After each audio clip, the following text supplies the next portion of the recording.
Hello everyone, শীতকালীন একটা সুন্দর আলুর দমের রেসিপি নিয়ে তোমাদের সামনে চলে আসলাম। আশা করি তোমাদের ভালো লাগবে। তো সবার প্রথমে আলুগুলোকে সেদ্ধ করে নিয়েছিলাম, আর এগুলো একদম ছোট ছোট বেবি পটেটো যেটা সেটা।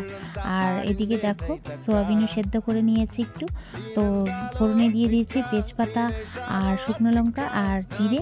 তো এর মধ্যে আলু আর সেই সোয়াবিনটা দিয়ে সুন্দর করে একটু ভাজা ভাজা করে নিচ্ছি।